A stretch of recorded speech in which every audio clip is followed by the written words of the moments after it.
Welcome back to r/neighbors from hell, where people share stories about their crazy neighbors. And if you're new to my channel, please don't forget to subscribe to join our amazing community. And without any further ado, let's dive right into the stories. The first one is titled, "Neighbor set my house on fire because I was too loud. He got arrested and sent to jail." So I have read about a ton of crazy neighbors here on Reddit. By far though, I don't think anything I have read beats how crazy my neighbor was. Usually when I hear about crazy neighbors, it is some old person or a woman trying to control the neighborhood. I did not actually think that the young couple in their 30s that moved next door to me would have been any trouble. In fact, at first they seemed like okay neighbors, and I did not think I would have any problems. You read the title though, so you know that it obviously did not last forever, and the piece ended harshly one night that I was having a little party outside. Where I live, there are technically no quiet hours, but people tend to be respectful and not party too loud or too late. So we were all in my backyard talking, and we had music playing at what I felt was a standard volume. I heard pounding on my gate though and went over to see who was there at this hour. It was my neighbor, and he did not seem happy. His wife was not there, so I assume she was back at their house or something. Me, "Hey, how are you?"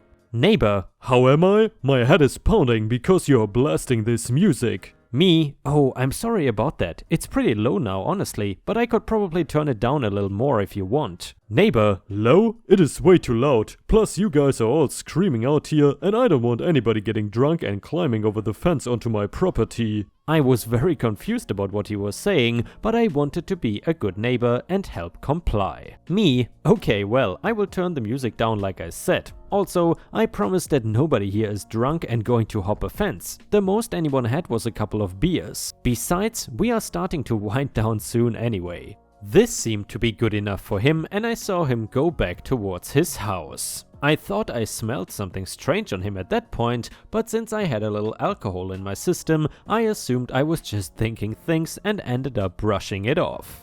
He did not come back, and the end of the party went well without any more complaints. I honestly thought that would be the end of the entire problem. If only I knew just how crazy this guy was, then I would have known to run for the hills. The next day is when things really got nuts, as I went outside to find the neighbor actually in my backyard. He had gasoline, a lighter, and was starting to set a fire in my backyard. It had actually caught onto my patio, and before I knew it, my house was on fire. Upon seeing me, he bolted and hopped the fence just like he was worried about them doing. I could hear him yelling something about me being too loud, but I was more focused on the fact that there was a fire in front of me. I quickly called the police, and a fire truck and officers were at my house within minutes. Me and my wife were waiting away from the fire on the porch of the lady that lived across the street. She was a sweetheart and made us cups of coffee because it was so early and we had the scare of our lives. The fire was put out and our patio was damaged, but everything else seemed okay. No smoke really got in the house, so everything was going to be fine on that front. It did not matter though that nobody got hurt when it came to the matter. The police really wanted to know. Since I had seen him doing it with my own two eyes, it was enough for the police to go to his house and arrest him on the spot. I did not know what the charges for arson even were in this state, but he was coming out of the house seemingly desperate to insist that this entire thing was my fault. Neighbor, "I had to do it. She was being too loud. They were throwing a crazy party and I asked them like 10 times to turn it down, and they wouldn't. I was not really burning down the entire house." The police were ignoring him while reading him his rights and putting him in the back of the police vehicle. What I did not expect was the next thing I saw. His wife coming out of the house in cuffs, acting just as erratic as he had been. I know she did not light my house on fire, so I was curious as to why she was being arrested. The police would not tell me though. All they could say was that the arrests were no longer pertaining to just me, and they could not disclose anything. The next couple of days, their house had been roped off with cops going in and out of it. I actually thought they might have been so crazy to have a dead body in their garage or something. And a few days later, I finally saw on the local news, I get to my phone what had happened to cause her to be arrested as well. It turns out that when the police went into the house to arrest him, the entire place smelled like meth. Everything was right out in the open, and the wife was even standing over this stove cooking that stuff. That would definitely explain the crazy behavior and even trying to set my house on fire. He was charged for the arson, but it was clear that the courts were more interested in the fact that they had pounds of meth in their house with clear intent to sell it. I was called in one day to testify about the arson and told not to talk about anything else. Even without meth in his system, he still tried to argue that it was my fault for being too loud that caused him to have to try and set my house on fire. Obviously, nobody was believing this crazy guy, and it was found that he had to pay for the damages to my patio. The only problem with that was he no longer had any money. All of his drug money, which was cash, had been confiscated, and while being in jail, he did not really have any way to get more. You could win a lawsuit for $1 million, but if the person does not have anything, you cannot really collect. Luckily, we had a friend that was a contractor that was willing to give us a decent deal on fixing the patio. Honestly, I did not mind spending the money if it meant that I would never again have anything to do with my crazy meth-selling neighbors again. Who knows how long before the house airs out enough and they can sell it to someone that I hope is more normal. And Ripe Stars, if you ever had to deal with any neighbors from hell, then I would really appreciate it if you could post your own stories either here in the comments or on r/Ripe Stories on Reddit, which is our own subreddit, and there is a good chance that I might read your story in a video. And by the way, I would also appreciate it if you could post some star emojis in the comments if you want to support my channel. Thank you so much in advance, your help is very much appreciated. The next one is titled Neighbor Revenge. New neighbors moved in about 2 months ago, a young couple. The walls are paper thin and they love to blast music and sing really loud, but they sound horrible. Their bathroom is right against my bedroom wall and they will sing at the top of their lungs at 3 AM or when I am in a Teams meeting. I have asked them if they could keep it down multiple times, but they just ignored me and called me an a-hole for having a problem with them being happy and singing. Or told me to get a pair of noise-cancelling headphones. I felt like they have no respect for their neighbors because the other guy next to them does not want to hear them screeching at the top of their lungs either. So yesterday I borrowed a pair of speaker towers from my buddy and pressed them against the wall facing the wall. I put it on full blast and started playing Bird is the Word on repeat from 8 AM sharp when there is no noise ordinance against noise. The wall even trembled. I definitely woke them up after their late night yesterday. Every time the song ends, I could hear them banging against the wall, telling me to shut up. They came knocking on my door, extremely pissed off, and I just told them, "What kind of a-hole are you that you don't like music?" and slammed the door. I will keep blasting Bird is the Word until 10 PM and start up at 8 AM sharp tomorrow. I will then cool it and see if they stop screeching moving forward. Edit, I also talked to my other adjacent neighbors before doing this and they were all on board. Update, me and the other neighbor on the floor, not the ones we were having issues with, went out for beers and when we came back, the troublesome neighbors were waiting outside because they got fed up with hearing about the bird. I think they got the word. We finally had a mature discussion. I told them the issue is not so much their music or singing, only when they do it past 10 PM and when I have meetings. I told them they could keep doing it, but if I knock on the wall that they please be respectful and stop. And just in case you did not know yet, the bird is the word. And by the way guys, if you know that song, you will probably also know that it is terribly annoying. However, one thing I never really understood is why that song is used in the film Full Metal Jacket. Maybe some of you remember that scene. And the next one is titled Manager Malicious Compliance Was Never So Sweet. This was a few years ago when I worked in a 4-star hotel chain. This chain would be very well known and was part of a larger company that had hotels of varying status. I was about 24, there were a few of us who worked primarily in room service, and the breakfast shift was always a solo shift. One morning I started, and as was customary, I started doing my prep. Folding napkins, setting up 5 to 6 trays with pastries, etc. Per the pre-ordered breakfast card, so I would only need to grab the correct tea and coffee and hot food later, as well as a few extra all-purpose trays for the people who call for room service last minute. I just got finished with this when the duty manager, I cannot remember his full name but nickname was Prem, bursts into the kitchen with a dirty plate in his hand and sees me in my area while putting it in the pile of dishes for the kitchen porter. He tells across the kitchen, "What are you doing? It is so crazy out there that I have to help clear tables, and you are back here? Get out and help." I replied that I had not gone up and walked the halls to collect the trays left out overnight yet, and he yelled some more and repeated that if he, a manager, is clearing tables, I better help regardless of if my job is actually in a different area. For the record, Prem was a menace. I witnessed him yell in college girls' faces until they cried several times. He would also routinely pick on anyone that was minimum wage floor staff. So I walk into the restaurant and the supervisor, Jen, is at the door and sees me walk in. She covers for room service and has worked in the past, so she knows I should be collecting trays now so that the place does not look like a war zone upstairs. She asks if I have done this and I say no, Prem sent me in to help because it is so busy. She says it is not very busy at all, they don't need me and I should go upstairs and collect the dirty trays. I walk back into the kitchen and Prem is still standing there. "What are you doing? I told you to go in and help."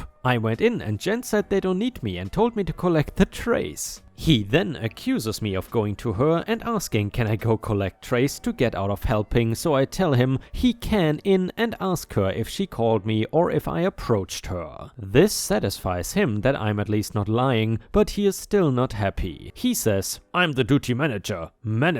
Jen is a supervisor. I'm higher up, so you do what I tell you. Go in there and help clear tables. I don't want to see you going up to collect trays." I go back into the restaurant and Jen looks at me confused. I tell her that Prem insists that I help and won't let me go upstairs and says he outranks her, so she says I should join the guys at Station 1 and help their area. Breakfast passes and I pop out a few times to do my room services and come back with not much issue. My shift is until 3 PM and breakfast ended at 10:30 AM. At this point nobody has been upstairs and housekeeping will have been putting out dirty trays. I get a call on the room service mobile from a housekeeping manager saying that floor 4 has a dozen or so trays in the hall. I'm sorry, the duty manager has prioritized other areas at the moment and has said I cannot go up. I start doing my afternoon prep, polishing cutlery and the like. About 12 PM, I get another call, this time from the housekeeping's top manager. She tells me there is trays everywhere and I politely apologize and explain that my duty manager has used the exact words, "I don't want to see you going up there to collect trays." She accepts this without question and asks that I help when I can. At 2 PM, I get a call from the hotel's director of operations regarding the trays. At this point, there are trays in the hallways on all 7 floors and the place looks filthy. Again, I politely explain what instructions I have received from Prem and this is accepted without further question and he says he will inquire into it. 3 PM arrives and I have not heard anything else, nor have I cleaned up the pigsty upstairs. My replacement arrives and I tell him what happened and apologize for the fact that he will have to collect these, but tell him why. He laughs and decides to leave it until somebody else calls and informs him they are there. Shortly after this, Prem left the company. And the last one is titled, I complied with the manager. When I was in grad school, about 15 years ago, I was working nights and weekends in a convenience store. It also happened to be the first time the fuel prices shot up to around $4 per gallon in America. Because of this, there were quite a few people who pumped gas and drove off, prompting our company to institute a pay-before-pumping policy. The company was a small regional chain of gas stations and convenience stores in a largely rural area. They were concerned about any loss, so much so that in the company's newsletter they announced firing someone for regular theft from the store. The theft in question was when an employee refilled her fountain drink while on duty. Another example was that we were required to do money drops anytime we had more than $200 in the register. Another employee was fired because she was robbed at gunpoint and had not done a money drop. There was approximately $205 in the register at the time. So when this new policy came out, I was not about to risk my job over someone filling up and driving off with a tank full of gas on my watch. My manager was really good about working around my needs for class, research, etc. while working on my degree, so I put up with this and wanted to keep my job. One night I am working and someone pulls up to get gas. The machine beeps letting me know someone is trying to fuel up before paying. I won't pre-authorize because policy. Customer comes in and demands I let him fill up before paying. I explain the policy and he lights into me with perhaps every exploitive he knows. I would like to say I was professional, but I returned his hospitality. The next day when I show up for work, my manager is waiting for me, clearly unhappy. He is a regular customer and we want to keep him happy. I explained to her that, regular customer or not, I was not willing to risk my job over a drive-off when people are getting fired for losing such little sums of money. Manager states, I see what you are saying, but you have to learn which rules to follow. Now, she has been with the company for about 15 years, she could get some leeway. I had been there less than a year, I had no leeway. So I asked her, please put in writing which rules I am expected to follow and which rules I do not. Or put in writing which customers are exceptions to policy and which ones are not. Until then, I'm following all of the company's policies.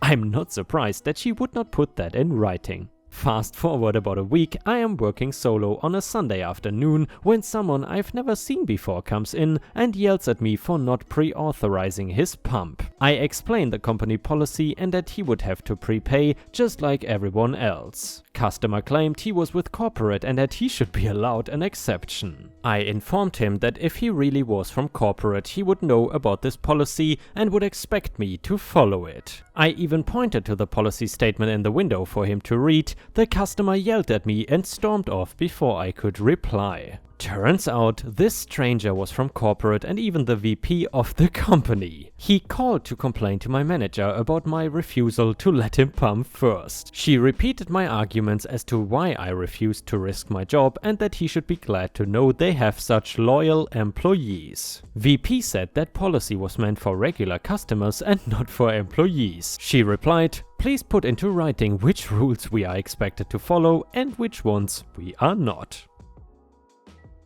Guys, as you can see, someone is trying to eat her own house. Someone mistaking her property for her food. Maybe you could make a YouTube title with that or something. Entitled Cat attacked my house and thought it's food. Something like that. Yeah, she's just so sweet, so quick, such a cutie.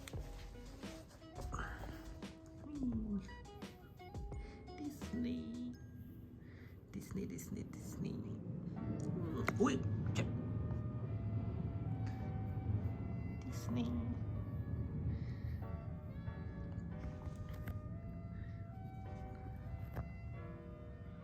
And back to her house. There, I even put that inside. And what she also really likes, she'll use this, then tease her a little bit with that. Maybe on this side.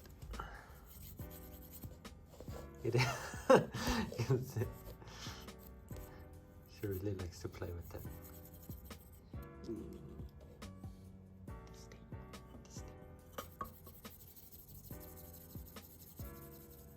And she's bored already.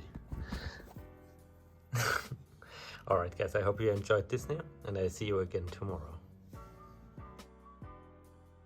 And ripe stars, with this we have reached the end of the video. However, if you still cannot get enough of my content, then I would highly suggest to check out my endless binge watch playlist, which will soon show up in the left corner of the screen. In addition, I would really appreciate it if you could not only subscribe to the channel, but also turn on the bell notifications, which you can do by clicking on the little bell icon right next to the subscribe button. This will help my channel tremendously, and this will make sure that you don't miss any of my videos. Furthermore, if you want to see additional ripe content that I don't post on YouTube, then I would suggest to head on over to patreon.com/ripeyoutube for more than 50 exclusive videos that you will not see anywhere else. Thank you so much for your amazing daily support, and I hope to see you again tomorrow.